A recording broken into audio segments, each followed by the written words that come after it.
Welcome everybody. Episode 32 of Happywork TV is on the air. I'm Chris Reimer, your intrepid host. And today I'm going to start something a little bit different. For the first, I guess it's 31 videos, I have been talking mostly about the commitments that I put into a very special work code of conduct that I call the Happywork Agreement. And it is in this book, Happywork, which comes out in a little bit over 30 days. Anyway, today, instead of introducing the next commitment, I want to try something a little bit different.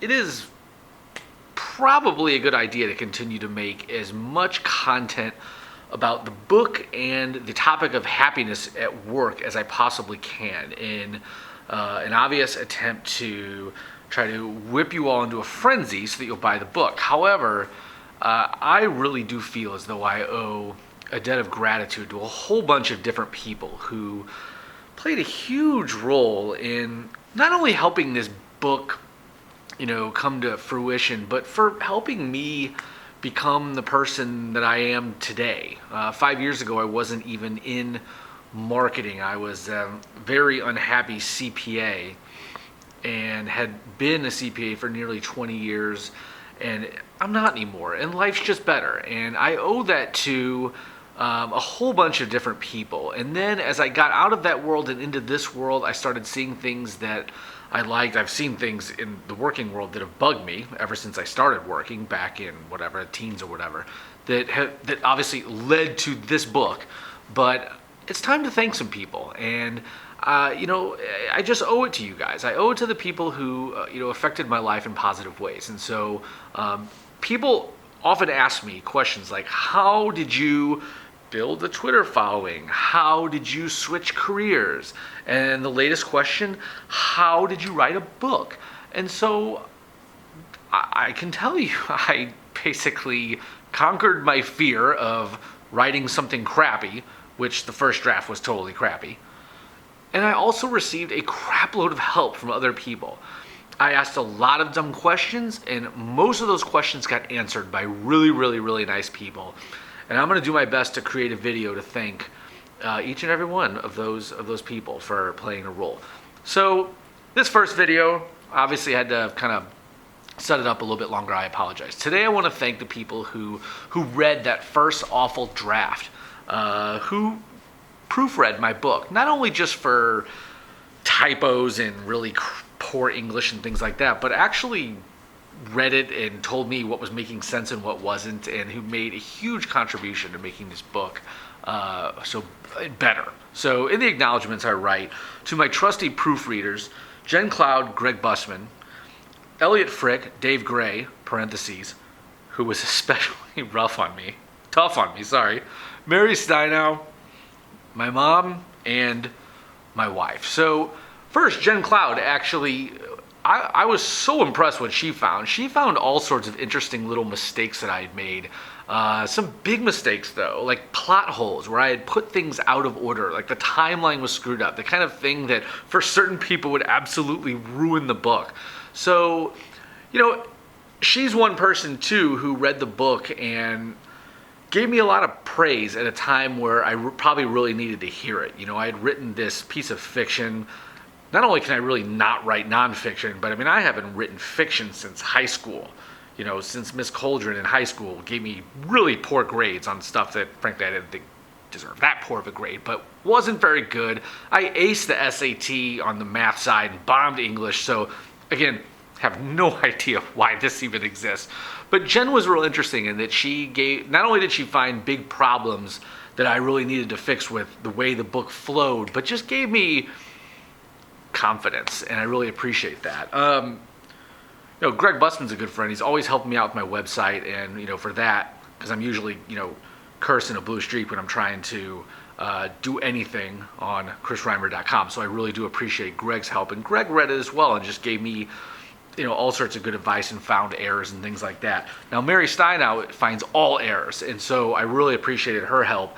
The editor of my book at the publisher Sound Wisdom, he had his own way of editing, and so changed some of the things that Mary had changed, but Mary is just super sharp. She's actually a really, really, really good copywriter and proofreader, so you should look up Mary Steinau should you need such services. She's good. I used to work with her at Falk Harrison until her retirement from there. Eliot Frick, I'm going to have to call you out. I'm not even sure you finished my book. However, I'm assuming you will someday, and I give you trouble because I love you, and I'm very happy to be part of the Be Human project with you, and you gave me some confidence as well, but then my confidence was shaken when I wasn't quite sure that you actually finished my book. You might have gotten busy, but like I said, I kid because I love.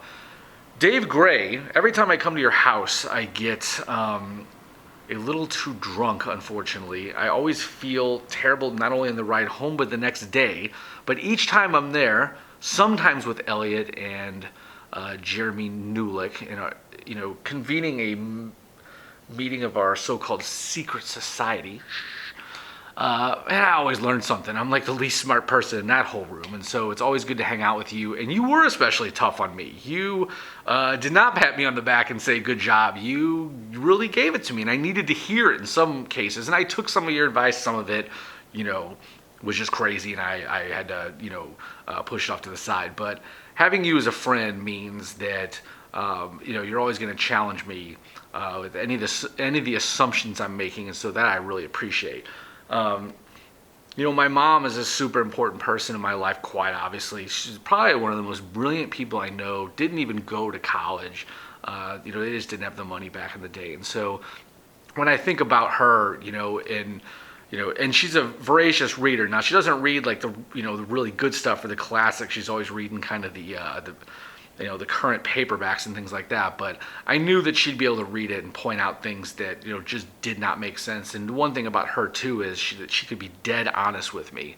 And that's the thing too, is like you let people read your book but they know you, and so they say, oh, I loved it. And you're like, really? Are you sure? And like if someone I really liked, wrote a book and I read it and I hated it, I don't know if I could tell them I hated it, or I don't know if I could tell them that it bored me. I think I could point out where it could be improved, but it would be hard to be completely honest. And so, as you let people, read a piece of your art, you just wonder if they're telling the truth. And I knew my mom would tell the truth. I knew my dad would too. He's like, Chris, this really confuses me in certain spots. And I don't know if I even had the heart to let him read the rest of it. But my mom made some great contributions. And then quite obviously my wife, she was reading the very first draft, not only of the entire book, but just of sections. I'd bounce them off of her and say, what do you think?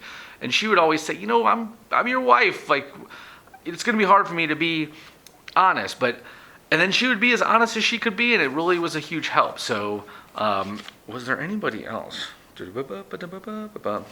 That's it. This has been episode 32 of Happywork TV.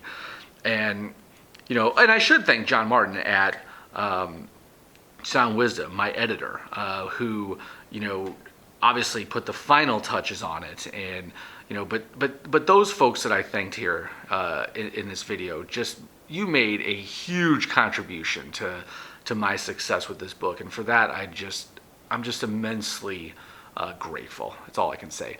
I'll see you in episode 33. Thanks, guys.